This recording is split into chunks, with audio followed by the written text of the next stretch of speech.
Un, deux, un, deux. Alors, est-ce que la campagne a commencé? Oui. Doit-elle se poursuivre?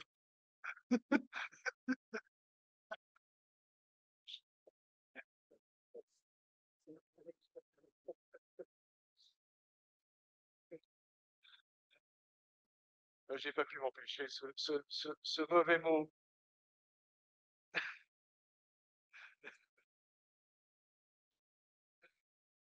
Ah, ah,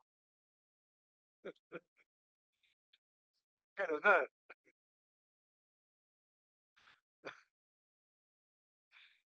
Bien.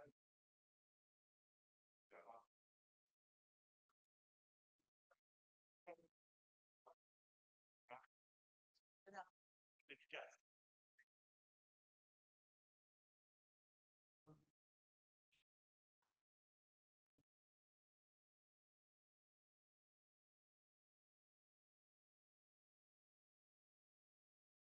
Là, là, tu arrives?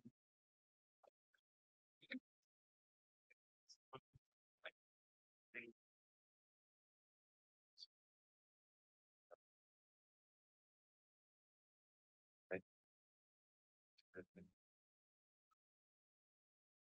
Peut-être que quand je quitterai ces fonctions, je saurai faire marcher l'installation de la première chambre. Attends, je vais me déconnecter.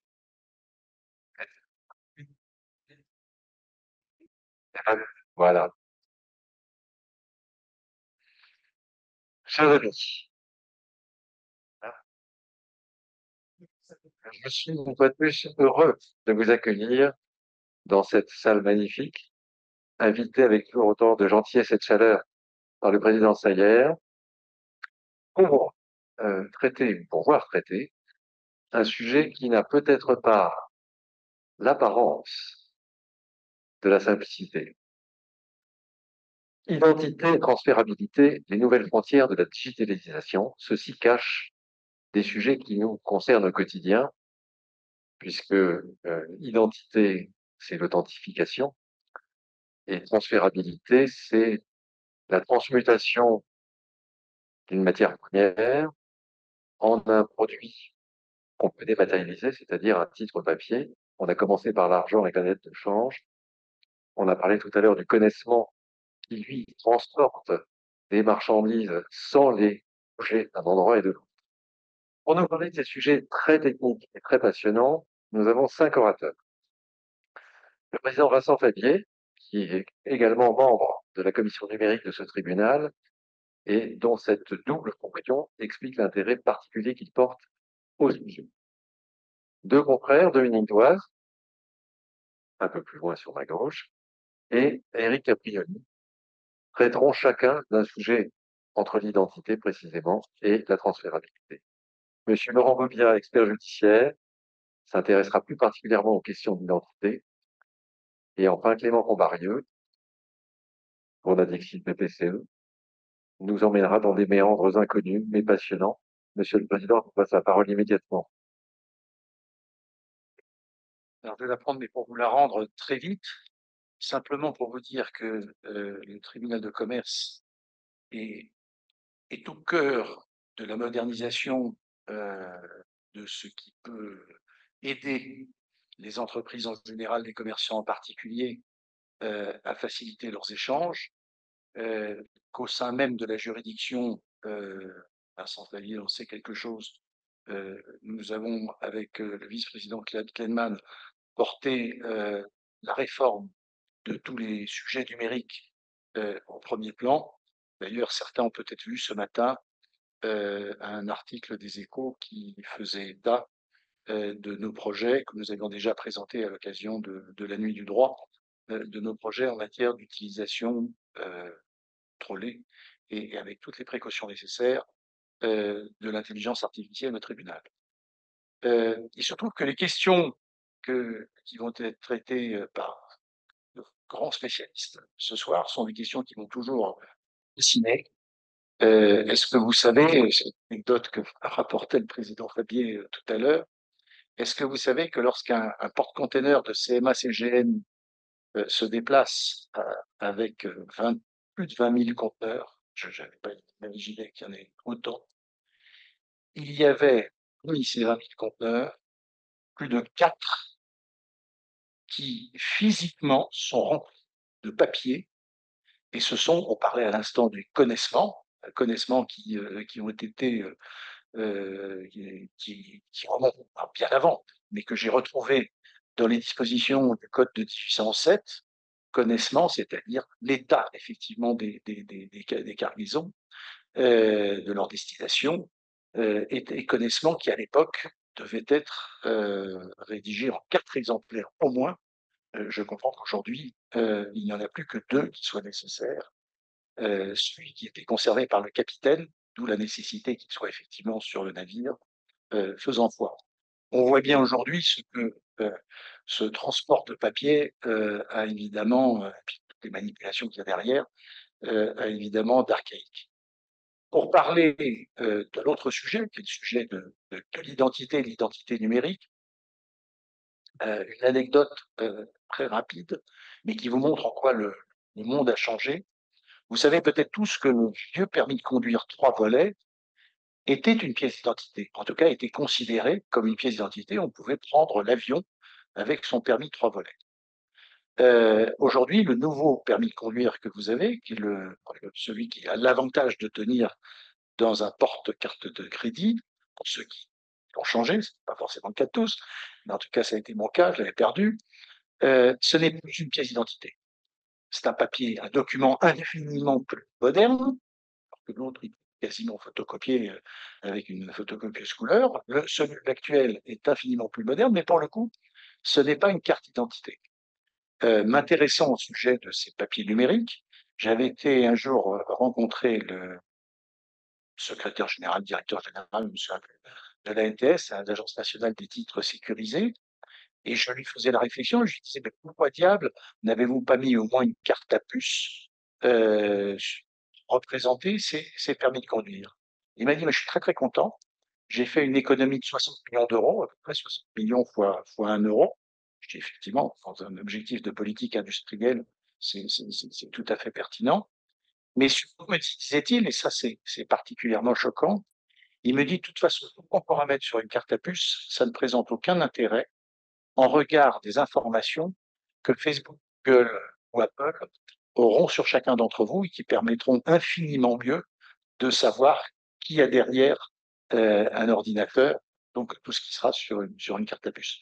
Donc on voit le monde dans lequel nous évoluons et les dangers associés à ce monde, notamment en matière de droit, dès lors que d'une certaine manière, on confierait, on en viendrait à confier la gestion de nos identités, quand même, qu'il s'agisse de l'identité des personnes, qu'il s'agisse de l'identité des sociétés, et évidemment les sociétés au travers de leurs mandants.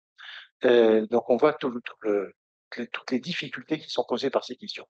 J'ai beaucoup trop parlé et je me tourne maintenant vers ceux qui vont nous éclairer sur ces passionnants sujets. Merci. Merci, Monsieur le Président. Merci, Antoine. Euh, je vais commencer par les titres transférables des matériels électroniques. Alors, de quel titre parlons-nous? Dès le départ, il faut préciser que des titres transférables dématérialisés existent depuis 40 ans. Ce sont les titres financiers, les actions, les obligations, etc. Donc, nous ne parlons pas de ces titres. Ces titres ont été dématérialisés par un processus très simple qui est celui de l'inscription. Vous êtes inscrit en compte, votre droit est là.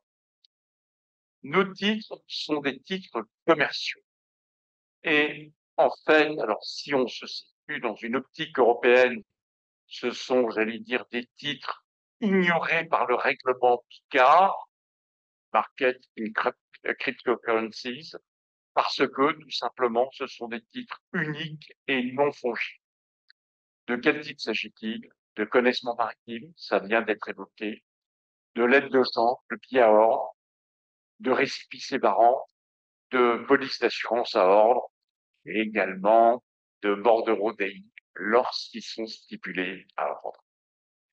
Quelle est la particularité de ces titres et pourquoi, jusqu'à présent, ils ne pouvaient pas être dématérialisés? On a constaté en 2022 que, par exemple, un instrument de paiement du commerce international, le crédit documentaire, n'était numérisé qu'à hauteur de 0,3%, alors que nous sommes dans une époque où tout est numérisé, où le moindre achat se fait sur Amazon ou auprès d'une autre plateforme, simplement quelques clics. Pourquoi ces instruments de paiement ne pouvaient pas être numérisés? Tout simplement parce qu'ils utilisent des instruments, des titres négociables. Et qu'est-ce un titre négociable? Eh bien, c'est un instrumentum, un papier, qui incorpore un négocium, un droit, et une règle était absolument essentielle. Pour pouvoir exercer ce droit, il faut avoir le bout de papier pour le transférer par la modalité connue par les commerçants, qui est celle de l'endos. Il faut avoir le bout de papier et il faut avoir l'original du bout de papier. Et si on n'a pas l'original du bout de papier, on n'y arrive pas. Eh bien, ça peut paraître un petit peu stupide et idiot, mais depuis 30 ou 40 ans, les informaticiens se posent cette question, et heureusement que cette question n'a pas été posée qu'en France, parce que la Commission des Nations Unies pour le développement du droit commercial international s'y est penchée, et nous avons la chance d'avoir avec nous Éric Caprioli, qui a représenté la France dans les travaux de la CNUTSI sur l'établissement du titre transférable électronique. Et il va pouvoir nous expliquer qu'est-ce qui a été trouvé par la CNUTSI pour arriver à faire cet équivalent numérique d'un document papier.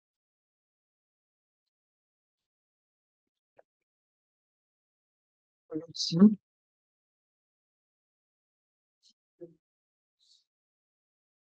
La loi type de la CNUTSI a été adoptée le 17 juillet 2017, après près de 5 années de travaux à raison de 2 sessions chaque année, une à Vienne, une à New York, avec un nombre important de nations, un nombre important également d'ONG, comme par exemple le Comité maritime international, qui est une cheville ouvrière active sur ce genre de sujet, mais aussi la Chambre de commerce international.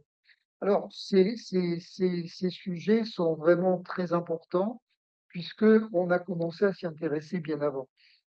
Si je remonte dans le temps, les premiers travaux se sont situés dès 1971 dans le commerce de l'Atlantique Nord sur des documents non transférables, c'est-à-dire ce qu'on appelle des lettres de transport maritime.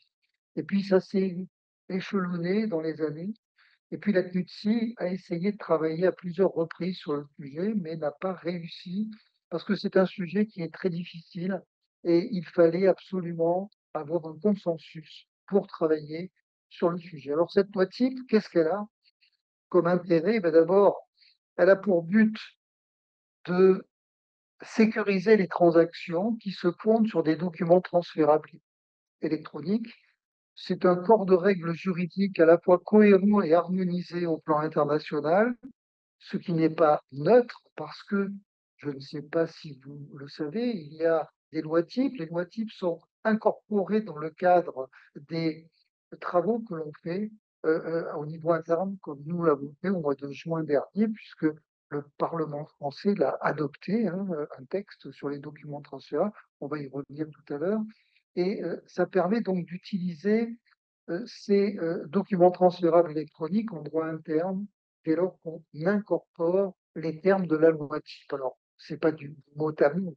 On incorpore à la sauce en fonction du système judiciaire. Par exemple, les Anglais, c'est pas pareil que ce qu'on a fait nous au niveau français. Mais ce qui est important, c'est de savoir aussi, c'est que les instruments internationaux peuvent être utilisés dans certains cas, notamment en amiable composition ou autre, par les arbitres. Ce qui est aussi intéressant, parce que s'il y a demain des litiges qui portent sur ce type d'outils, eh bien, on aura la possibilité de se référer à ces textes. Les documents transférables électroniques sont les équivalents fonctionnels des documents ou instruments transférables sur support papier. Qu'est-ce que l'on connaît comme instrument transférable sur support papier? Dominique Doise l'a dit pour ce qui concerne les documents qui représentent les marchandises, comme les connaissements maritimes, les connaissements fluviaux également, mais aussi, à certains égards, certains documents de transport multimodal qui peuvent être transférables. Ce sont les conditions contractuelles qui vont permettre de fixer cette transférabilité.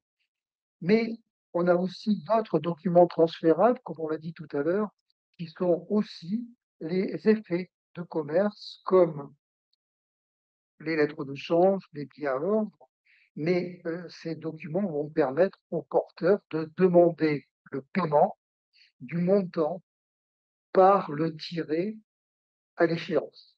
Et ça, c'est très important puisque ces documents vont être transférés par endo.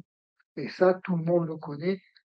La longe, elle ne sera plus physiquement matérialisée, mais on aura quand même une série d'endos, puisque vous savez, quand vous avez une cargaison de pétrole, la cargaison de pétrole entre le point de départ et le point d'arrivée peut être transférée plusieurs dizaines de fois. Alors, ce sont des micro-points à chaque fois, mais sur des montants considérables. Et donc, on peut avoir des séries d'endos considérables et qui sont fixées dans ce cadre-là.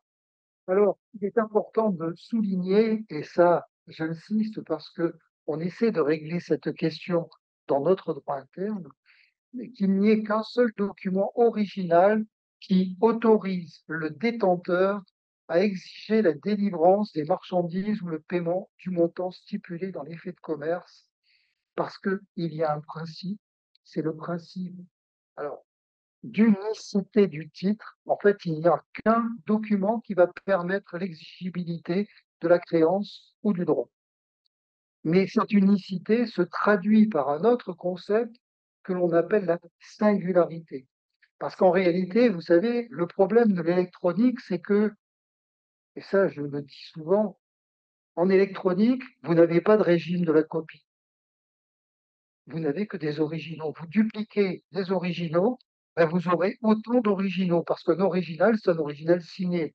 Et quand vous dupliquez, ben vous avez toujours la signature, c'est-à-dire le H chiffré qui va être associé à votre document. Et donc, ça, c'est très important. Mais il n'y en a qu'un qui va permettre cette exigibilité. Les documents transférables, donc, marchent par endossement. Dans le cadre de la loi type, alors il y a les questions de signature, je ne reviendrai pas dessus puisque ça va être expliqué tout à l'heure. Les questions de forme écrite, questions d'original. On a des techniques qui sont mentionnées comme l'endossement, la modification du document, parce que le document se modifie, parce que votre original A, au bout de la chaîne, ça va être un A puissance je ne sais combien de fois, il aura été transféré. Donc, vous allez avoir au final ce document X fois transféré en parent d'eau. Et ça, c'est très important parce que on va voir que c'est toute la difficulté, c'est que l'original d'origine ne ressemblera pas à l'original final puisqu'il aura pu être modifié. Et cette modification doit permettre de savoir qui est le titulaire final, puisqu'il ne faudrait surtout pas qu'il y ait possibilité d'exiger deux fois la cargaison à l'arrivée, ou bien d'exiger deux fois le paiement de la lettre de change ou du billet à rendre, peu importe. Donc ça, c'est vraiment très important. Et je rappellerai quand même que les deux notions essentielles dans le cadre de cette loi type et que l'on a repris dans le cadre de nos dispositifs législatifs et réglementaires, puisque vous avez quand même les principaux auteurs de la loi et du projet de décret, on verra ce que ça donnera. Il y a deux points essentiels dans la loi type, c'est la notion de contrôle sur le document, le contrôle exclusif, et deuxièmement, c'est l'article 11, deuxièmement, la notion de fiabilité de la méthode utilisée, ce qu'on appelle la méthode fiable. Alors la méthode fiable, c'est un peu la tarte à la crème. On peut dire méthode fiable, c'est un concept creux. Mais en réalité, c'est pas un concept creux. Parce que la méthode fiable, elle va s'incarner principalement dans quoi? dans la signature de celui qui va être le titulaire des droits, donc avec l'endossement. La signature et la date de la signature. Parce que qu'est-ce qui va faire foi? C'est à la fois la signature et le redatage. D'ailleurs, on va vous en parler tout à l'heure, le redatage, hein, c'est la technique qu'on appelle le timestamping en anglais, et c'est la technique qui permet d'assurer une fiabilité à la date. Et ça, c'est vraiment essentiel, c'est majeur, parce que la date associée à la signature de M. Tartampion, X, Y, Z, peu importe, eh bien, c'est ce qui va permettre à la fois, d'établir le contrôle exclusif d'une personne sur le document transférable, très important, et deuxièmement, d'identifier cette personne comme étant la personne qui a le contrôle sur le document. Donc, c'est celui qui contrôle. Maintenant, je vais vous dire quand même trois grands principes avant de terminer, de passer la main, du commerce international électronique. C'est d'abord le principe de non-discrimination à l'égard du document présenté sous forme électronique. On ne peut pas lui dire il est électronique, il n'est pas bon, il n'a pas de valeur juridique. Ça, c'est pas bon. Ça emporte la reconnaissance juridique des documents transférables électroniques. Et ça, c'est un élément essentiel, non-discrimination. Deuxièmement, autre principe qu'on retrouve dans toutes les lois types et autres instruments que la CNICSI a fait depuis 1996. Deuxième principe, c'est la neutralité technologique. J'insiste là-dessus parce que ce principe a été repris ensuite en 99 et en 2000 et encore ensuite par la Commission européenne, qui est partie un petit peu en retard par rapport à la CNICSI, parce qu'ils n'avaient pas d'avance sur ces sujets. Ils sont venus, ils étaient un peu à la traîne. Donc, neutralité technologique, c'est par exemple la question du registre. Qu'est-ce qu'on va avoir comme technologie? Eh bien, normalement, on ne devrait pas avoir une technologie qui soit mise en avant par le législateur. On ne doit pas nous dire, on doit nous donner les fonctions essentielles, mais on ne doit pas nous dire comment on va le faire. Pourquoi? Parce que ça donnerait à la fois un avantage à une technologie, ça favoriserait une technologie, premier élément, mais deuxième élément, ça nécessiterait aussi une certaine obsolescence de cette technologie qui est toute, elles sont toutes programmées pour être dépassées à un moment donné. Alors, à temps X, Y, Z, on ne sait pas, mais en tout cas, c'est pas bon. Donc, aujourd'hui, pour gérer et assurer la sécurité, on devrait avoir des registres. Ces registres pourraient être des blockchains. J'ai dit pourrait, c'est conditionnel. Ça pourrait être des bases de données sécurisées. C'est comme une base de données tout à fait normale. Mais ça pourrait être aussi des technologies dites de documents à jetons, c'est-à-dire des documents qui seraient autoportants de tout ce qui a été réalisé sur le document et endossé. Et le dernier principe, et j'en terminerai par là, c'est le principe de l'équivalence fonctionnelle que l'on trouve déjà dans la loi type de 1996. C'est ce que vous retrouvez dans la loi française à l'article 1367 du Code civil. Mais je vous rassure, le Code civil n'a pas attendu la loi type de la CNICSI de 96. Dès la jurisprudence des testaments holographes du 19e siècle, on avait déjà les fonctionnalités qui existaient. On n'a fait que remettre à l'ordre du jour pour la signature électronique, qui n'existait pas évidemment pour les testaments holographes. En tout cas, les fonctionnalités, la Cour de cassation les avait déjà énoncées. Je vous remercie. Voilà. Alors, je reprends la main.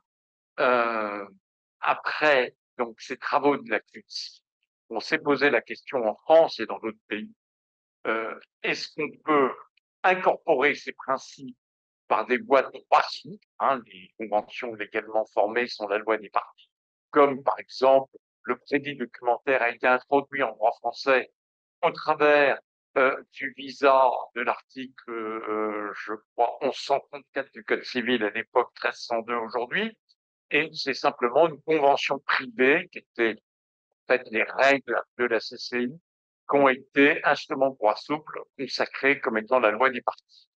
Nous, on ne pouvait pas le faire pour deux raisons. C'est qu'un instrument transférable est destiné à circuler. Donc, avoir dans un club, au départ, des gens qu'on ne connaît pas encore, c'est difficile. La deuxième raison, c'est que ces instruments, surtout le connaissement maritime, servent à créer des droits de préférence au profit des banquiers qui financent ces opérations, et il fallait que le titre transférable soit opposable à tous, erga omnes, donc il fallait une loi. Intervention du législateur français, nous avons travaillé sur le texte de loi, et dans une loi du 13 juin 2024, numéro 537, pour l'attractivité de la France, il y a un titre 2 qui traite des titres transférables. Alors, pourquoi transférable et pas négociable? C'est la première des petites questions qu'on pouvait se poser. Nous connaissons tous le terme de négociabilité au tribunal de commerce. En fait, pour une raison, c'est que dans le monde anglo-saxon et dans le monde, j'allais dire, de la Convention de Genève, les concepts de négociabilité ne sont pas exactement les mêmes. La purge des exceptions est beaucoup plus étendue dans le système de la Convention de Genève que dans les systèmes anglo-saxons. Donc, choix par la CNCI du terme transférable qui nous convenait bien en France parce que nous avons les titres de créance négociables qui ne font partie de nos titres transférables électroniques. C'est la première des choses. La deuxième des choses, le deuxième problème qu'il fallait régler, c'était définir le titre transférable. Alors, ça a été fait de manière très simple. La définition s'applique aussi bien au titre papier qu'au titre électronique, et elle consiste à dire que constitue un titre transférable l'écrit qui représente un bien ou un droit et qui donne à son porteur le droit de demander l'exécution de l'obligation qui est spécifiée, ainsi que celui de transférer ce droit. Nous avons évité de faire quelconque référence à la possession, qui est le principe clé des titres papier. On pourra peut-être s'expliquer si vous avez des questions sur ce point, mais définissons le titre transférable par rapport au porteur. Ensuite, qu'est-ce qu'on dit? Qu'est-ce que c'est le porteur?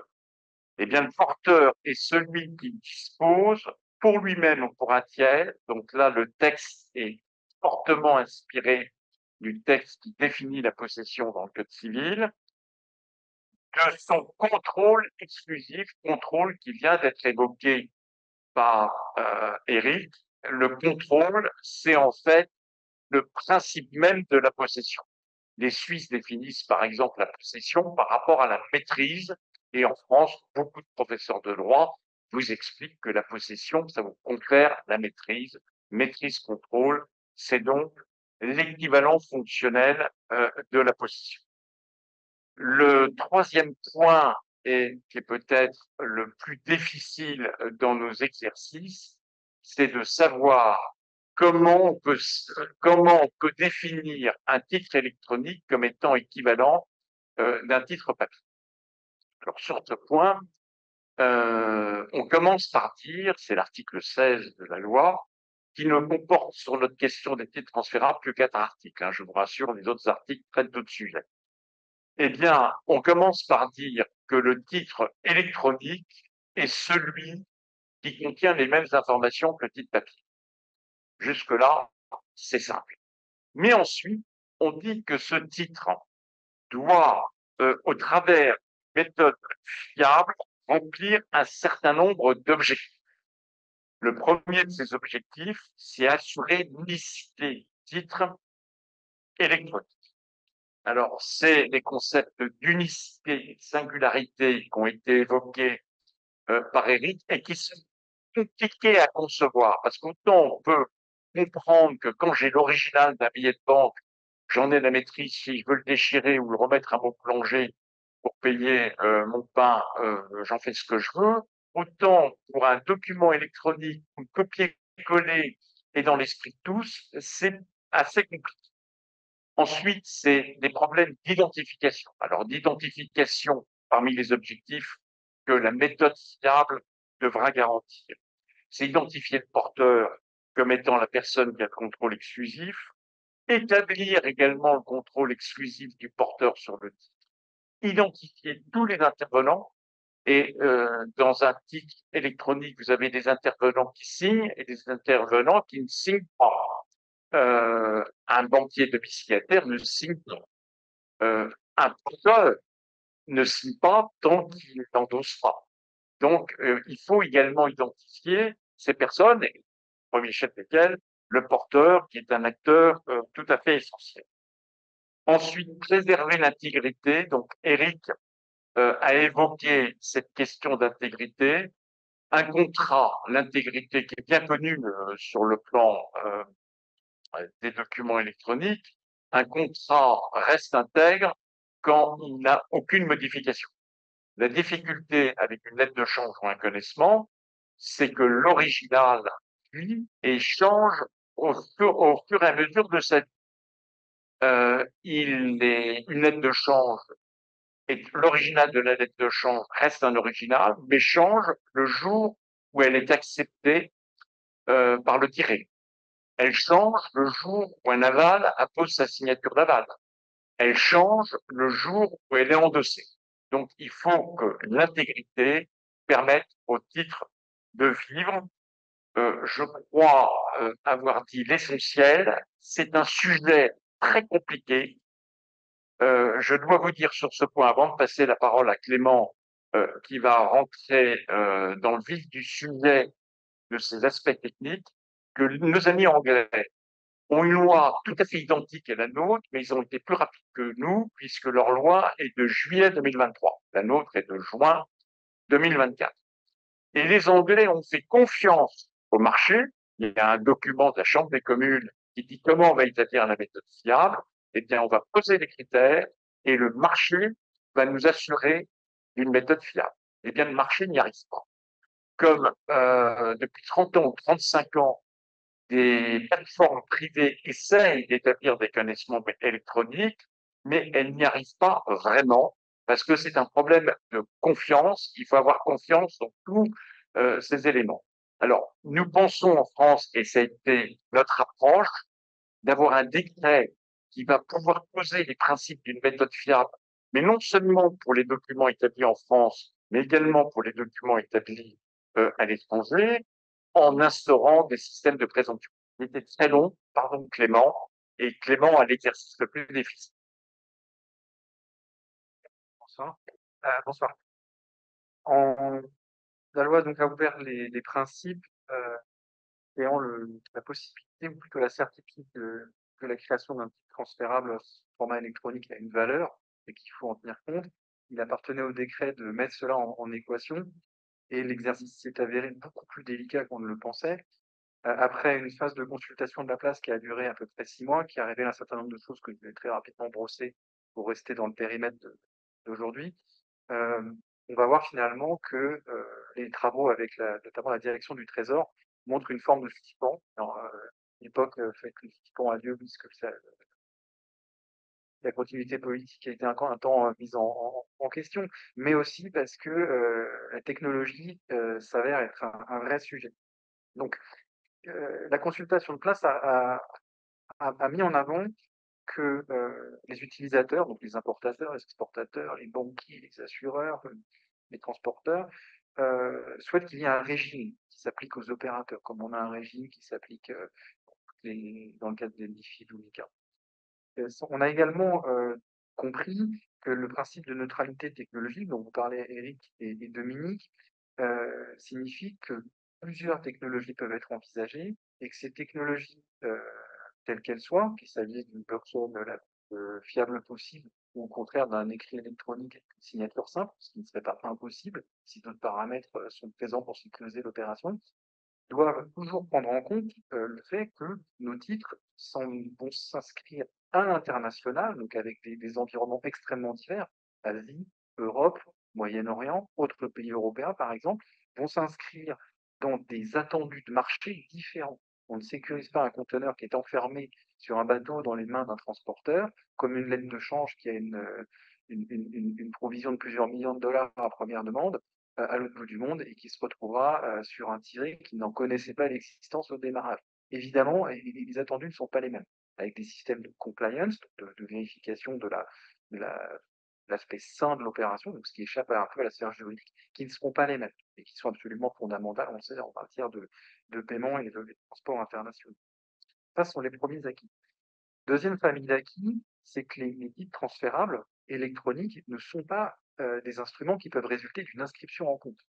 Eric et Dominique vous ont brossé les concepts, je ne vais pas aller plus loin, mais on n'imagine pas qu'une lettre de change dépende d'une inscription en compte, qu'un connaissement prenne sa valeur d'une inscription en compte.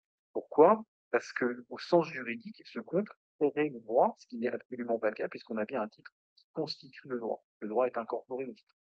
Et en pratique, en matière technologique, la portée de cette assertion est non négligeable. Il va falloir le concilier avec notamment la blockchain. Pareillement, la circulation de titres ne devrait pas dépendre d'un jeu d'écriture pour les mêmes motifs. Enfin, dernier constat, et qui paraît très conceptuel à ce stade, mais qui en pratique est la négociabilité, c'est ce qu'on a appelé l'interopérabilité. L'interopérabilité, qu'est-ce que c'est? C'est la capacité transférable électronique de circuler d'un environnement électronique à l'autre, d'une plateforme à une autre plateforme. Bien d'être utilisé par quelqu'un, par exemple des douanes en Asie, alors même que le titre serait créé dans un registre ou dans une base sécurisée en Angleterre, au bénéfice de quelqu'un qui va importer sa marchandise au Moyen-Orient. On voit tout de suite que le titre ne peut pas dépendre d'un seul opérateur, ça risque fort de ne pas fonctionner, comme aujourd'hui le bout de papier ne dépend normalement pas, sauf cas très particulier, d'un seul opérateur. Et ça, en termes électroniques, c'est un véritable enjeu, puisque on ne peut pas forcément passer une ligne de code d'un ordinateur à l'autre si on doit satisfaire aux critères de la méthode fiable. Donc, les critères de la méthode fiable, Dominique vous les a énoncés, il y a deux grandes familles, finalement. Il y a celles qui tiennent à l'identification du porteur et des signataires, et à l'établissement du contrôle exclusif, l'équivalent de la possession.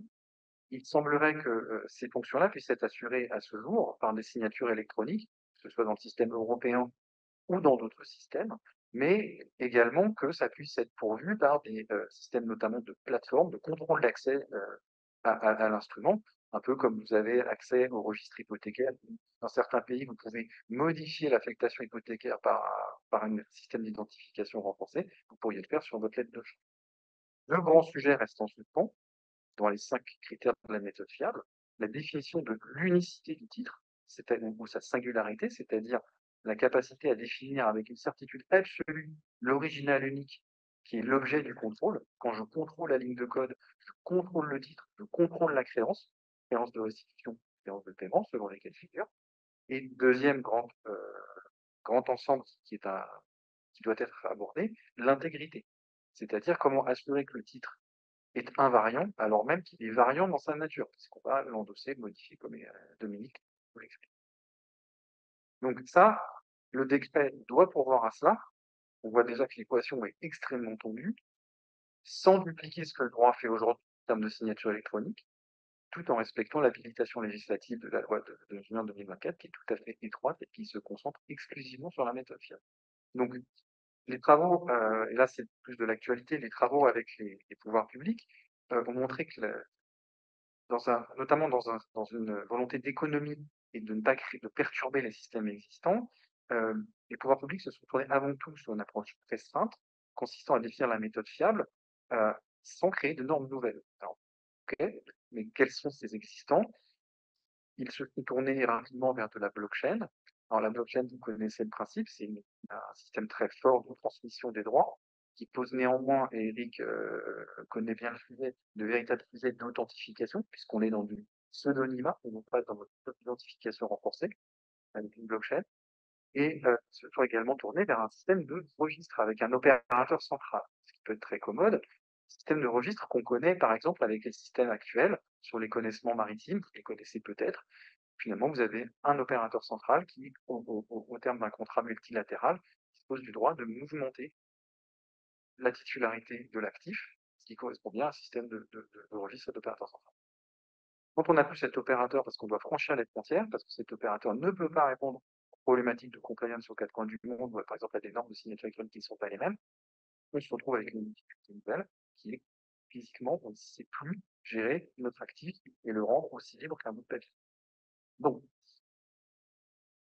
voilà où nous en sommes. Est-ce le constat d'un échec? Probablement pas. En tout cas, c'est le constat d'un échange qui doit être continué, enrichi, et les praticiens se sont un peu inquiétés. Une réponse basée exclusivement sur la blockchain, c'est une source de lourdeur, de complexité, de faible compatibilité internationale, donc l'obsolescence technologique, comme vous l'expliquait Eric.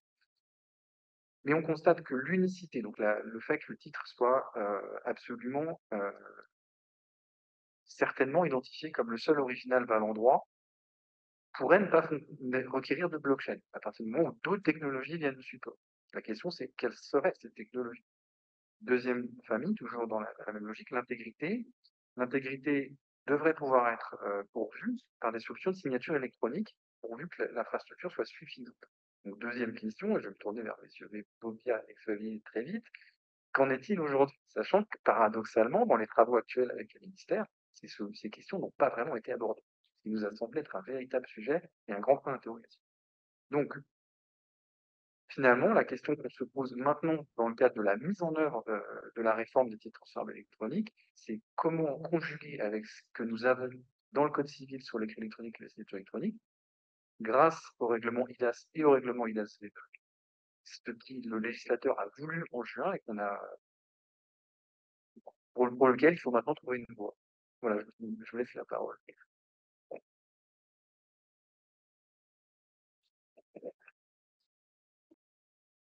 Bon, oui, donc depuis le début, on parle beaucoup de signature électronique, de consentement des matérialités, d'intégrité, sans remonter au testament holographe, qui est une notion qui est assez récente, qui date de 99. Alors, en même temps, c'est assez vieux à l'échelle du monde électronique, mais c'est assez récent si on compare aux dispositions classiques du Code civil. Il n'y a pas véritablement eu de rupture, si vous voulez, dans cette appréciation du législateur qui va recourir à deux notions autour desquelles on tourne depuis tout à l'heure. C'est l'identité de la personne qui signe, intégrité du document qui est signé. Si vous avez une chose à retenir en cette matière euh, de cette intervention sur la partie signature électronique et proposabilité des documents qui en sortiront, c'est ça. Intégrité du document, imputabilité du consentement. Et donc, c'est ces deux notions-là auxquelles revient aujourd'hui la notion de ce fameux registre centralisé. Enfin, vous voyez, on tourne toujours autour de ça. Et alors, ça tombe bien parce que ça, on a un petit peu de recul sur le fonctionnement juridique. Puisque je vous dis, c'est 99 la première directive.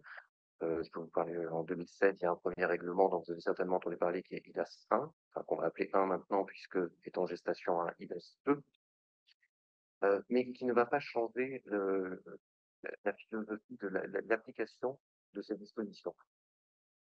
Une remarque préalable pour les juristes parmi vous, avant de se dire je vais faire de la signature électronique de ce qui serait mieux, toujours se rappeler son droit de la preuve, c'est-à-dire que pourquoi je fais quelque chose. On est aussi au tribunal de commerce, on est dans une enceinte où la preuve est libre, par exemple. La preuve commerciale est libre. Donc avant de partir sur de la signature qualifiée, vous allez apprendre dans quelques instants ce que c'est, se demander pourquoi je le fais. Dans quel contexte je suis. Est-ce que je suis bien dans un contexte de preuve littérale, acte écrit, pour ceux qui acte entre particuliers de plus de 1500 €. Enfin, est-ce que je suis là ou est-ce que je suis ailleurs? Donc, toutes les réflexions qu'on a là sur l'acte électronique, avant de se demander tout son contexte dans lequel on l'applique, est typiquement là, dans un contexte de registre centralisé ou décentralisé via une blockchain, de quoi ai-je besoin pour signer? Et Condarieux faisait déjà la remarque, une signature simple avec un système de garantie d'intégrité derrière peut fonctionner. Donc il ne faut pas se focaliser sur ce que je vais vous dire par la suite, c'est les niveaux de signature. Vous avez certainement entendu parler, et vous avez peut-être sur vos porte-clés les uns et les autres, le RPDA, si vous êtes avocat, ce genre de dispositifs qui sont des clés USB, ou si vous êtes entrepreneur, vous avez peut-être répondu avec des appels d'offres.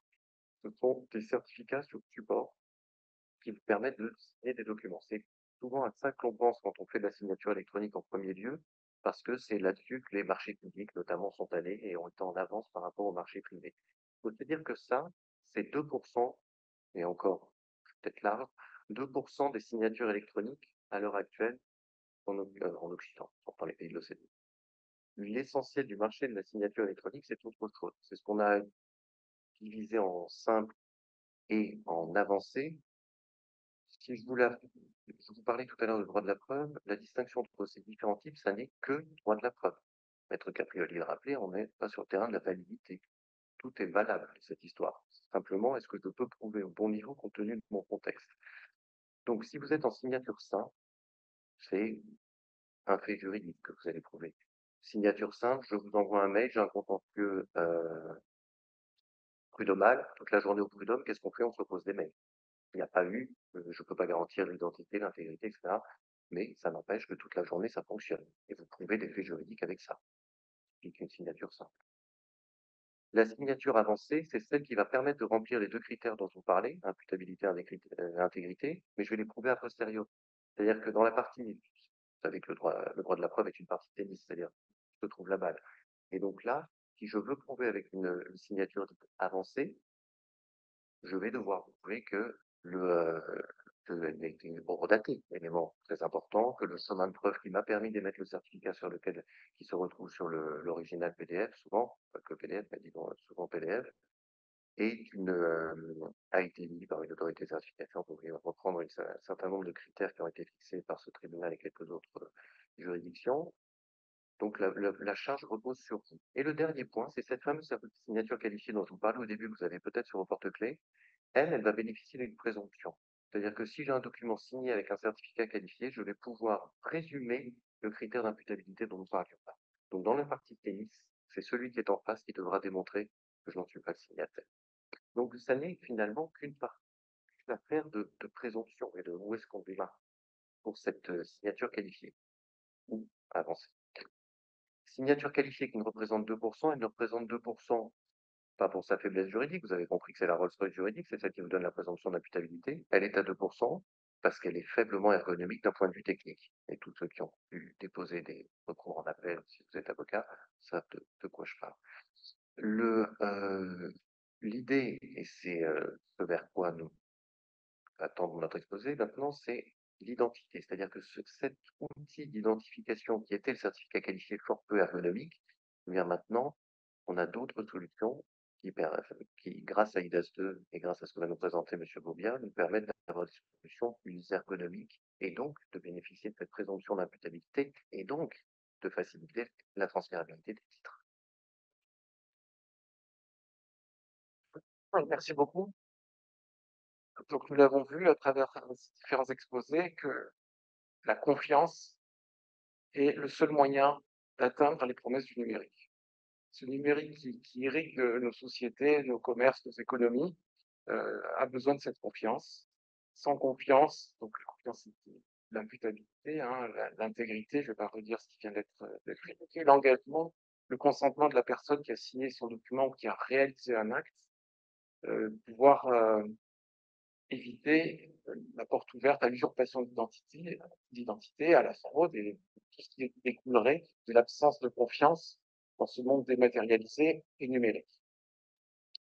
Alors, fort heureusement, les législateurs européens, depuis 2014, ont mis en place cette boîte d'outils, on va l'appeler comme ça, qui est un règlement européen, le règlement EIDAS, qui a été évoqué à plusieurs reprises, Electronic ID and Trusted Services, qui permet de définir ce qu'est la signature. Vincent vient parfaitement bien l'exposer à travers ces différents niveaux de signature. On a évoqué l'horodatage. Là aussi, ce sont des moyens de délivrer un jeton de temps qui va permettre d'être appliqué sur un document ou sur une transaction. Ce jeton de temps qualifié aura une présomption de fiabilité par rapport au temps qui vient de marquer. J'interviens sur la qualification de ce type de système. Je peux vous dire que c'est précis, c'est rigoureux, et lorsque vous recevez un jeton de temps qualifié sur un document, c'est fiable, c'est intègre. Il y a tout un organisme et une politique de sécurité derrière qui peut garantir ces actes-là pour amener cette intégrité. Le recommandé électronique faisait aussi partie de ce règlement, cette première lecture de ce règlement EIDAS. Et puis, les moyens d'identification. Ça a été quelque chose de très important. Ces moyens d'identification, c'est le fait d'utiliser un processus basé sur des données d'identité personnelle sous format électronique pour représenter de manière univoque une personne physique ou une personne morale, ou alors une personne physique qui représente la personne morale. Alors ça peut être matériel ou immatériel. Pour schématiser un petit peu, on peut dire que c'est à chaque fois quelque chose que l'on a, quelque chose que l'on sait, quelque chose que l'on est. Donc souvent, quelque chose que l'on a, ça va être le fameux token RVPA dont on vient de parler, ou une carte d'identité électronique avec une puce. voilà, quelque chose de physique, sur lequel on va mettre quelque chose que l'on sait, hein. Ça peut être un code PIN, ça peut être un moyen de débloquer et d'utiliser cet objet de sécurité. Et enfin, quelque chose que l'on est, et au sens être, hein, c'est euh, des éléments biométriques, pardon, qui peuvent être attribués soit avec les outils d'aujourd'hui, et le meilleur moyen, c'est encore le face-à-face, qui est une condition régulièrement employée pour pouvoir délivrer cette identité numérique aux bonnes personnes. Alors aujourd'hui, qu'est-ce qu'on constate dans la pratique? On constate qu'il y a une première grosse famille d'identités numériques qui, je qualifierais ou j'appellerais des identités numériques issues du monde régalien. Il a fallu présenter son passeport, présenter sa carte d'identité, avoir un processus de face à face. Et là, typiquement, c'est depuis 2021, la nouvelle carte d'identité française, on parlait de la MTS tout à l'heure, qui justement a ce niveau de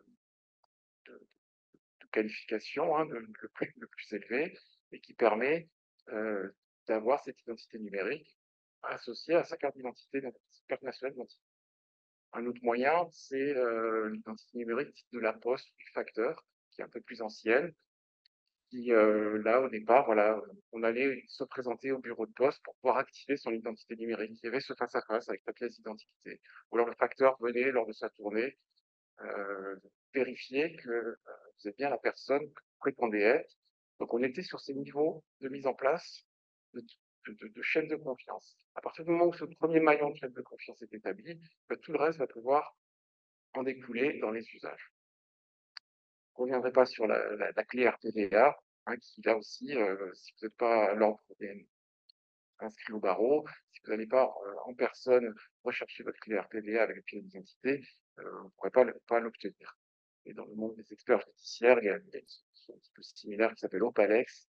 Et là aussi, il y a les mêmes dispositions et dispositifs pour obtenir son identité numérique. C'est la première grande famille, et vous l'aurez compris, elle est tout à fait conforme au règlement EIDAS, et elle porte cette présomption de fiabilité. La deuxième grande famille, le président Sali l'a évoqué également dans son introduction, on parle des identités numériques qui sont délivrées par les grandes plateformes. Par les grandes plateformes, qu'est-ce que c'est? Selon si vous êtes plutôt GAFAM, Amazon, plutôt Batix, si vous êtes Alibaba, dans tous les cas, ce sont des plateformes électroniques, et vous pouvez souvent utiliser votre Apple IT, Google IT pour vous connecter sur des services. Alors c'est un progrès dans le sens où les moyens de sécurisation implémentés avec ces outils sont quand même sérieux, consistants. Il y a des alertes qui peuvent être émises lorsque il y a des tentatives ou des soupçons d'utilisation frauduleuse. On est dans un progrès sur ces niveaux-là. Néanmoins, ce sont des identités numériques qui sont autodéclarées, généralement basées sur un email que vous avez créé sur à droite ou à gauche, sur un fournisseur d'accès Internet, et ça n'est pas conforme aux exigences et normes qui sont sous-jacentes au règlement européen. Ces prestataires de services-là, ces grandes plateformes, ne sont pas listés sur la liste de confiance européenne. Par conséquent, elles sont certes pratiques, elles ont certes l'impression d'être gratuites, sauf que on les paye avec autre chose que des euros, on les paye avec des données personnelles, hein, c'est peut-être un autre débat, mais elles n'emporteront pas, et elles n'emportent pas à date cette présomption de fiabilité. Donc, dans l'exercice qui nous anime aujourd'hui, on voit bien que pour ce qui concerne les documents transférables, c'est la première catégorie d'identité numérique qu'il va falloir utiliser. On voulait évoquer aussi assez rapidement l'évolution et enfin, déjà ce bilan. Hein. Donc, ce bilan 10 ans après, puisque 2014-2024, on y est, c'est donc un cadre légal à l'échelle européenne. Ce sont des prestataires de services de confiance, hein, il y en a plus de 200 maintenant dans tous les États membres, qui sont des véritables tiers de confiance qui émettent et qui sont des autorités de certification qui permettent de mettre en marche la sécurisation de ces identités numériques. Ils sont validés par des organes de contrôle. En France, c'est l'ANSSI, hein, l'Agence nationale de la sécurité des systèmes d'information, le PSI en Allemagne, l'INAS au Luxembourg. Donc chaque État à un organe de contrôle qui permet de valider ces tiers de confiance. On voit aussi que les usages se sont énormément développés, hein, depuis 2014. Aujourd'hui, on compte 40 millions d'usagers sur France Connect. Bon, c'est à l'échelle de la France. Sur le SMIC, qui est l'équivalent belge, bon, forcément, le pays est plus petit, donc il y a moins de monde, mais on a une proportion de développement important sur ces moyens d'identification. Il y a plus de 1800 services, fournisseurs de services derrière France Connect. Donc on voit que ça a quand même pris énormément. Néanmoins, sur ces 1800 services, ce sont encore bien souvent, très majoritairement, des services publics de l'État. C'est pas encore développé suffisamment avec le secteur privé. On voit bien que les identités numériques françaises que vous pouvez utiliser sur France Connect, mais si vous voulez les utiliser en Italie sur Speed ou sur XMe en Belgique, ça va être compliqué. Donc l'interopérabilité, qui était un des éléments motivants de cette réglementation, on n'y est pas encore, malheureusement. Et puis, parmi les États membres, donc 27 aujourd'hui, il y en a encore un bon tiers qui n'ont pas encore émis de schéma d'identification. Le schéma d'identification, c'est le démarrage, hein, de cette participation à ce schéma d'identité numérique européen. Donc c'est pour ça que y a une évolution du règlement EIDAS qui est passé cette année, le 2024 1183, qui est entré en vigueur déjà, hein, depuis le 20 mai 2024. Quelques textes d'application, plusieurs textes d'application sont attendus pour novembre et mai l'année prochaine. Néanmoins, ils apportent des nouveaux services qui étaient attendus et nécessaires.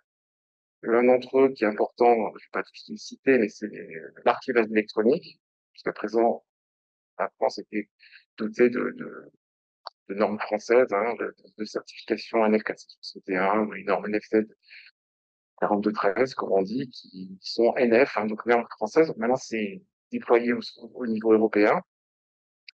Voilà, il y a ainsi que d'autres services. On va parler des registres qualifiés. On parle également de la signature à distance qualifiée, hein, qui va là aussi faciliter ces usages. Pour vraiment exprimer ce qui est important de retenir à travers cette évolution du règlement EIDAS, c'est véritablement là où toutes les attentes se concentrent, c'est l'apparition du portefeuille numérique européen, e-wallet. Alors concrètement, qu'est-ce que c'est? Ça aura la forme d'une application mobile que vous aurez sur votre téléphone, qui va intégrer ce qu'on appelle un PID, un personnel identifiant. Donc ça, ce personnel identifiant, on l'a déjà. On l'a déjà sur les applications de transidentité notamment. C'est l'identité pivot. Et ce qu'il y a d'intéressant, c'est de voir qu'on va pouvoir faire fonctionner soi-même, contrôler toutes les données qui vont arriver de fournisseurs d'identité pour les donner à ceux qui vont les consommer, les fournisseurs de services. Et on va rentrer dans un monde qualifié, où aussi bien les fournisseurs d'identité, les fournisseurs d'attributs, pardon, de données, et les fournisseurs de services vont être validés par les organes de contrôle en termes de sécurité, de niveau de confidentialité, de respect du RGPD, de la réglementation des données personnelles, etc. Et ça va vraiment faciliter et faire évoluer toute l'ambition de ces échanges numériques à la main et sous le contrôle de tous les usagers, de ces attributs, de ces attestations qui sont finalement des qualités, des caractéristiques que nous avons, notre diplôme, un titre de propriété, le fait qu'on soit à jour avec les déclarations d'impôts ou d'URSSAF, enfin toutes ces informations vont être émises par ces organismes certifiés, qualifiés, vont pouvoir être intégrés dans notre wallet et nous aurons le choix de les transférer aux organismes là aussi qualifiés de cet écosystème, sans plus avoir à amener des PDF signés, pas signés, contrefait, pas contrefait. Voilà, ça va fluidifier, faciliter ces échanges et c'est toute l'ambition derrière ce wallet européen.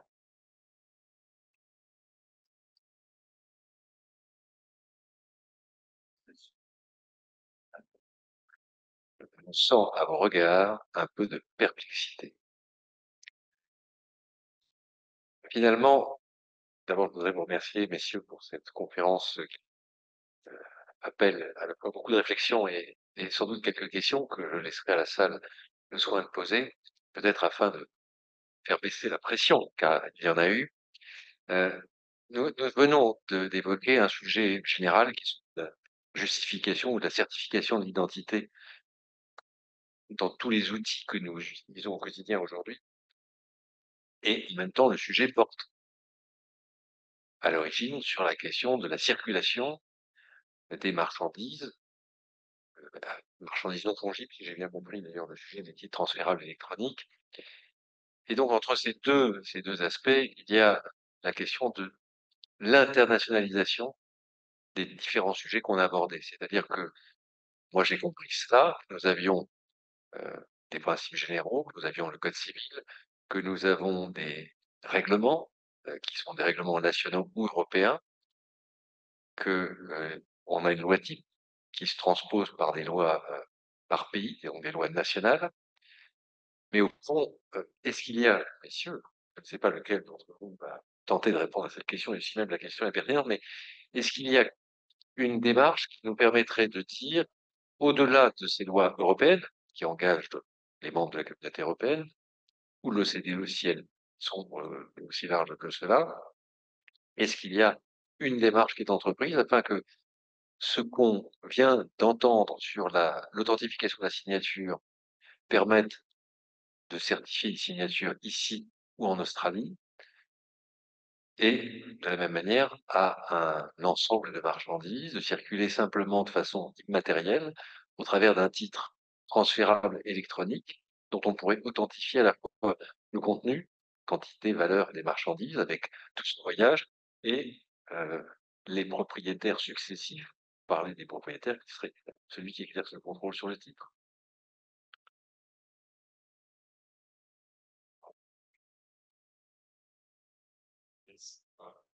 La question mais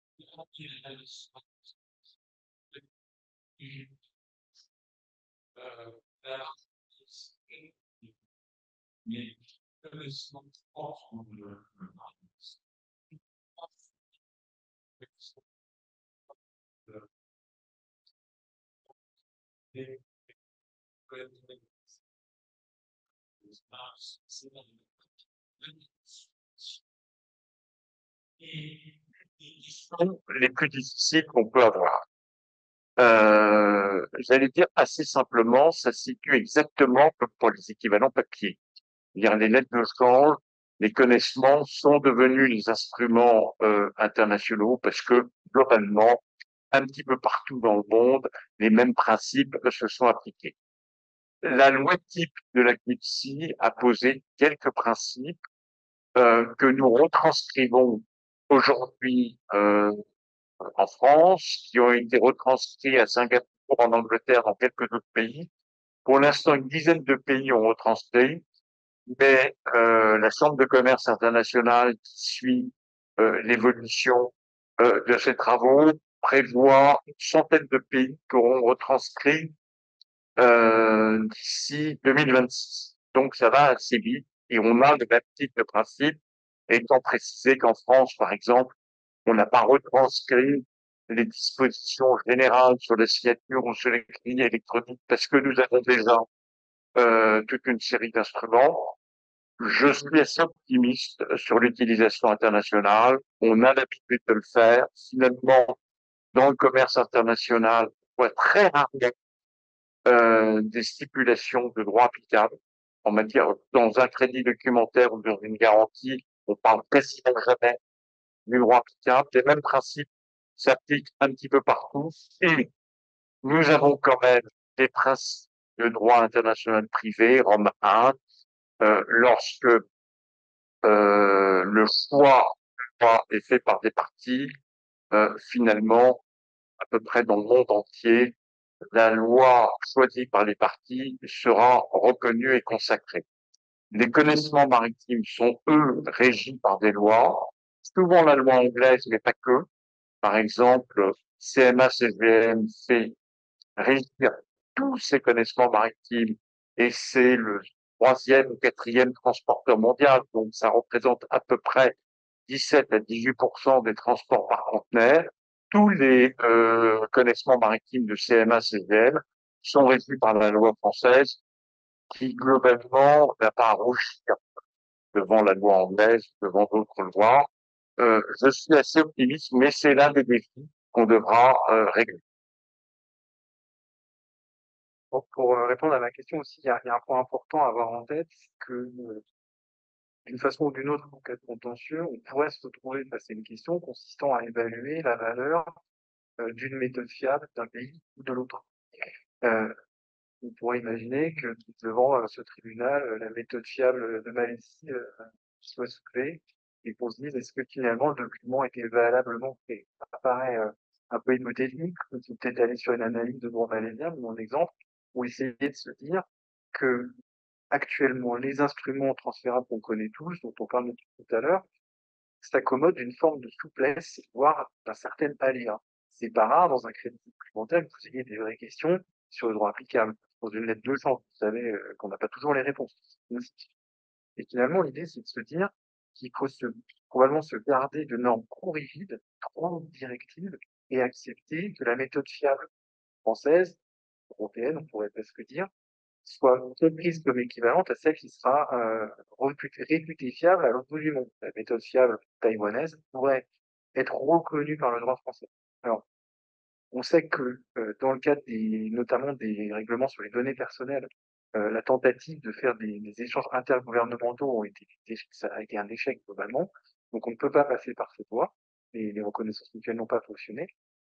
L'idée qu'on a eue et qu'on aimerait beaucoup essayer de faire avancer, c'est une normalisation par le bas. Et la CCI y croit très fort, travaille sur ce projet qui est notamment par un organisme qui s'appelle la BSI. L'idée étant de normer la méthode fiable par le processus technologique et non pas par une norme juridique qui est inapte de toute façon à dire ce que la technique doit faire. Et si la technologie est satisfaite, par exemple, au vu de ce qu'on pourrait qualifier de l'ex-mercatorial digital, alors chaque État la reconnaîtra et la fera monter dans son système juridique. Ça permettrait une normalisation de fait. Ce qu'on fait aujourd'hui. Compléter ce que vient de dire Clément, ISA, c'est Digital Standard Initiative, et c'est effectivement une initiative de la CCI qui commence par des choses toutes bêtes. La première est une interopérabilité sémantique. Donc la CCI a l'idée pour 37 ou 38 documents du commerce international, d'avoir un langage commun. Ça ressemble beaucoup à un message list où vous avez des champs, et finalement, pour chaque document, l'idée, c'est de contraindre par des instruments de droit souple. Alors, contraindre, le mot est peut-être un peu excessif, mais disons d'inciter par des instruments de droit souple tous les opérateurs dans le monde entier à utiliser les mêmes champs, les mêmes normes pour décrire leurs documents. C'est le premier point. Et le deuxième point consiste à faire des grilles d'évaluation des méthodes employées qui ont pour principal mérite, elles sont inspirées travaux canadiens, gouvernement canadien, c'est en fait la rationalité. Ces grilles consistent à dire à chaque opérateur, eh bien, tu vas expliquer comment tu réalises l'unicité, quels sont les tests que tu as pu mettre en place pour assurer cette unicité, quelle est la périodicité de tes mises à jour, etc. Voilà. Donc, j'allais dire, sur un plan international, on travaille justement à avoir des outils utilisables internationalement.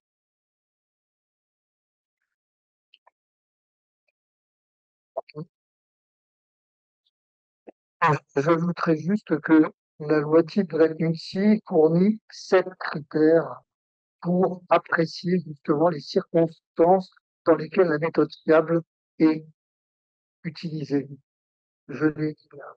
Toute règle de fonctionnement pertinente pour l'évaluation de la fiabilité, l'assurance de l'intégrité des données, l'aptitude sur l'accès et l'utilisation non autorisée du système et les règles de sécurité basiques, la sécurité du matériel et des logiciels, la régularité et l'étendue des audits réalisés par un organisme indépendant, ça pourrait être très bien ce que l'on connaît en matière de signature, et l'existence d'une déclaration d'un organe de contrôle, de l'organisme d'accréditation ou d'un programme volontaire de contrôle, et enfin toute norme sectorielle applicable, ce qui pourrait renvoyer ce design ou autre aurait formulé.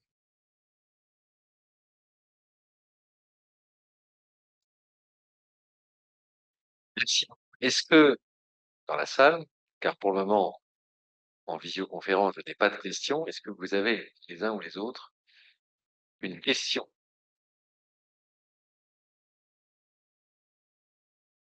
Voulez-vous vous approcher, s'il vous plaît? Et poser la question au micro, oui, afin que les personnes en visio puissent l'entendre. Je vous remercie.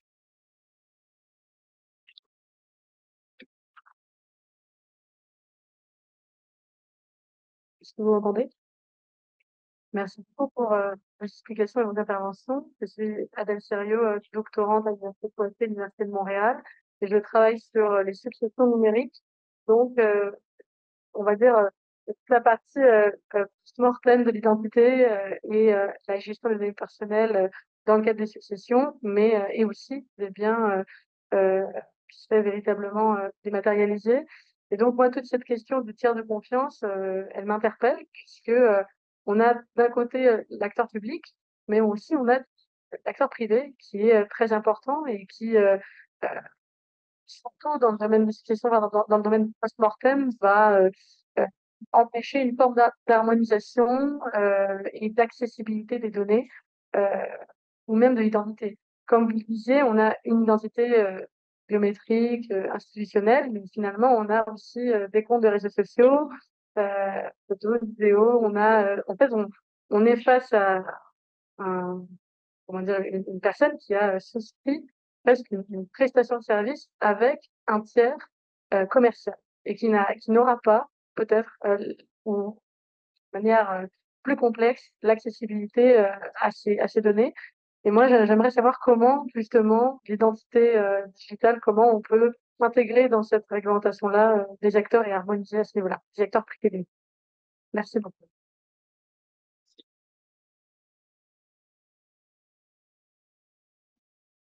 Si je reformule votre question, vous trouvez que les acteurs privés que les acteurs privés ont un rôle trop important pour déterminer qui est qui. Alors, ça rejoint un peu l'intervention de Laurent Bobia. C'était pour éviter que les GAFAM soient demain les tiers de confiance, les États ont un rôle à jouer. C'est-à-dire qu'aujourd'hui, c'est pas Google qui donne votre carte, votre support papier, enfin votre support plastifié. L'idée est peut-être de tendre vers cela dans le monde électronique en ayant des cartes qui sont. Alors, on parlait de France Identité, il y a une version un peu évoluée de France Identité Plus, je crois, France Identité Plus, où là, vous avez votre carte et vous la collez à votre téléphone. On arrive donc post-mortem, ça c'est le décubitus, vous auriez ces papiers dans ce qui vous est remis, et peut-être que grâce à ça, vous pourriez accéder à ces données et non plus. Alors, je sais pas très bien après, d'un point de vue juridique, les données sont, oui, bien comme un autre. J'imagine que vous transférez. Donc, votre question, c'est d'éviter que vous ayez recours à Facebook pour demander le transfert des données. C'est, ouais,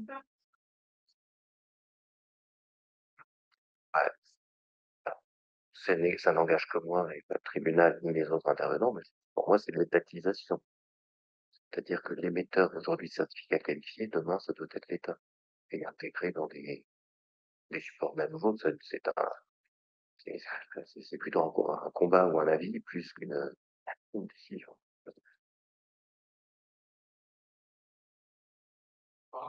Oui, c'est pour ceux qui sont Ah, à distance.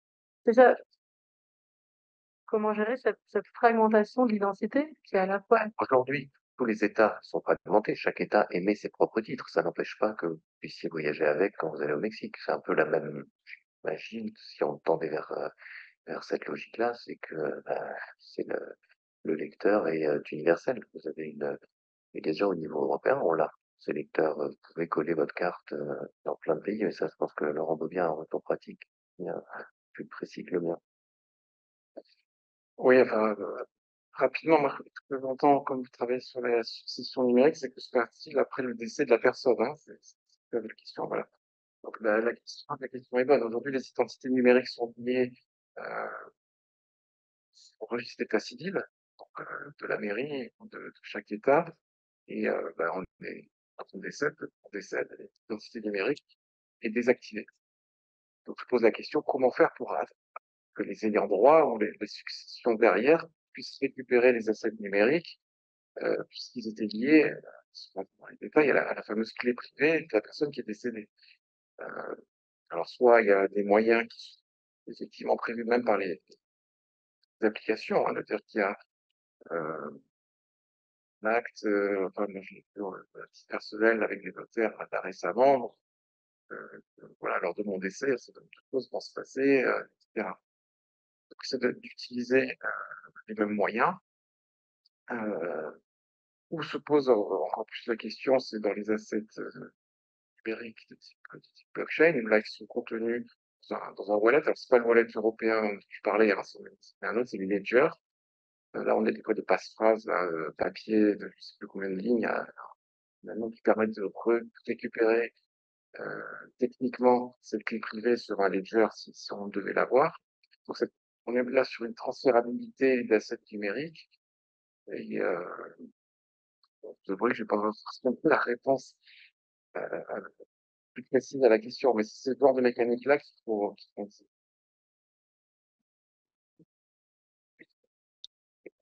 Avez-vous d'autres questions? Oui, monsieur. Si vous voulez bien vous approcher. Voilà, c'est pour la distance.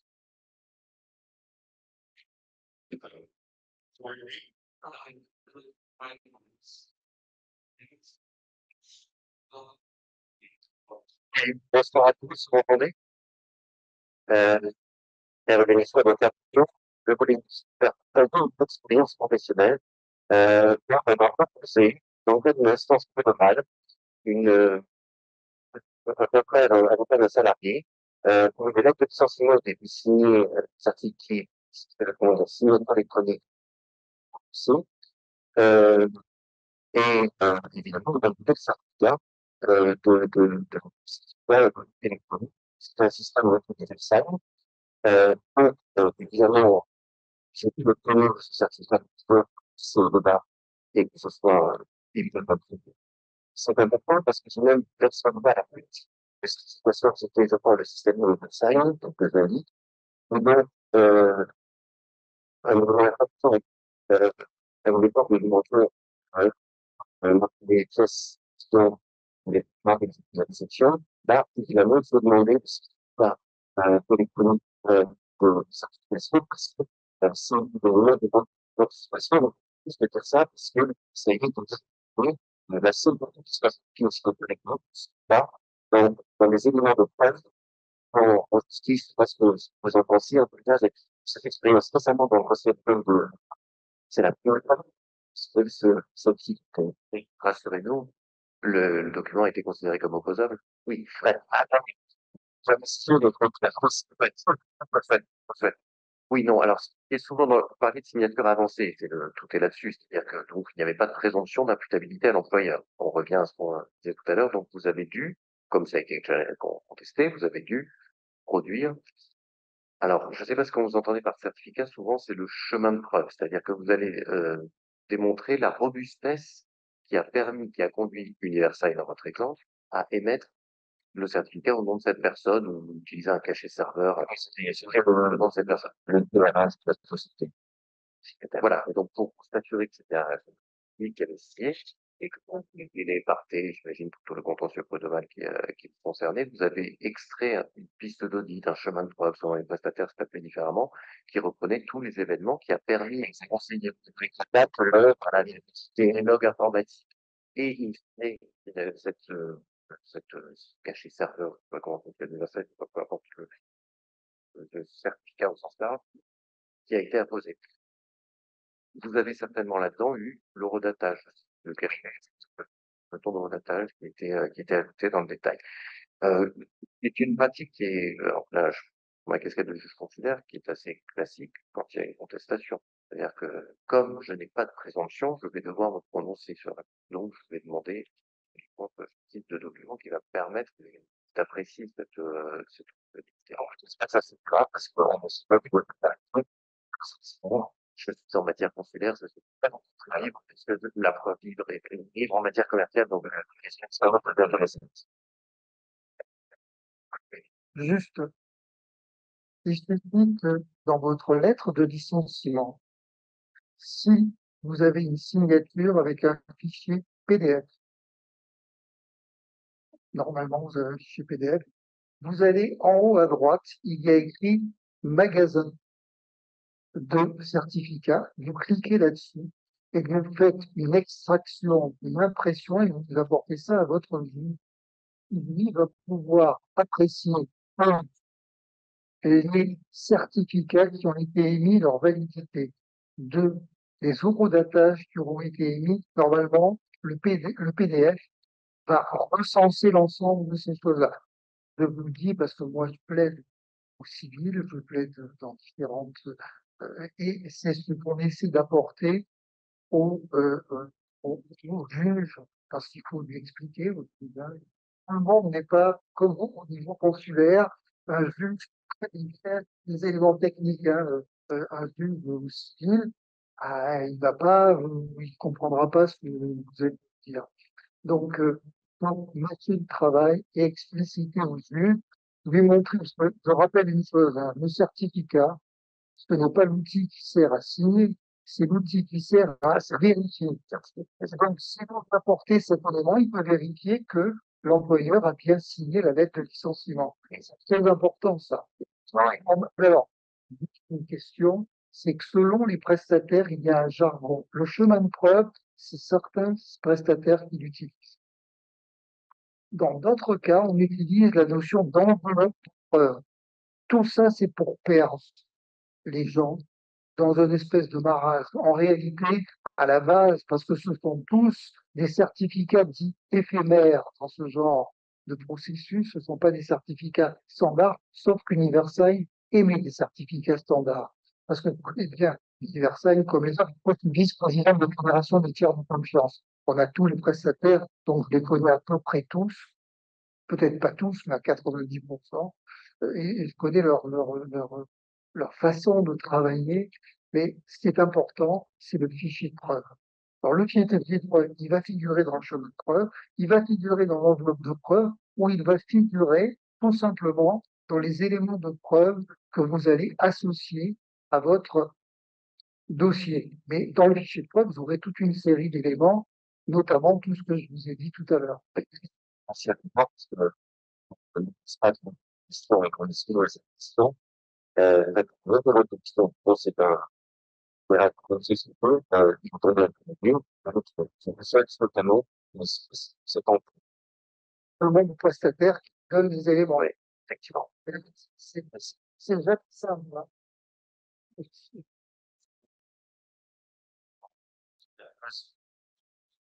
fameuse signature qualifiée, donc, c'est qu'elle est peu ergonomique, mais on espère la voir se développer.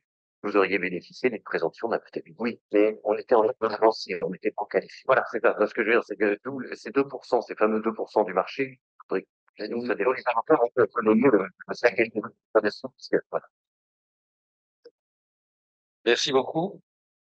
S'il n'y a pas d'autres questions, et avant de remercier nos orateurs de ce soir, je voudrais faire 3 petites annonces sur l'activité de l'association Droit et Commerce. La première, c'est notre déplacement à l'université de Fès, où nous allons avoir une conférence sous la présidence de François-Xavier Lucas, qui est le représentant de la Sorbonne à Fès, regard croisé droit marocain sur différents sujets. La seconde, qui va nous emmener à Bordeaux, pour notre confrère qui est ici, ce sont les 11e assises de la prévention qui nous conduiront à Bordeaux. Et là, il y aura une retransmission en visio, donc une possibilité d'inscription à distance, et bien entendu, la possibilité d'y assister en présentiel. Sur ce sujet, de nouvelles fonctions dans les procédures amiables dans l'accompagnement des entreprises en difficulté. Première question, les procédures amiables peuvent-elles faciliter le financement des entreprises? C'est un paradoxe auquel je pense nous allons répondre. Et la deuxième partie, sera sur les procédures amiables comme cadre de préparation des solutions de restructuration financière par classe de parties affectées. Enfin, je franchis l'année 2024 et je vous donne rendez-vous ici, le 20 janvier 2025, pour une conférence qui nous sera donnée par le professeur Bruno Dondero sur la force de la règle majoritaire en droit des sociétés à propos de l'arrêt à intervenir de la chambre plénière de la Cour de cassation sur la question de savoir si une minorité peut imposer la loi majoritaire à une majorité contraire lorsque les statuts le prévoient.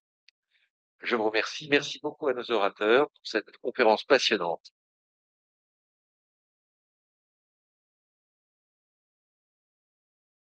Et je vous invite à nous retrouver dans la galerie, en le verre de l'amitié.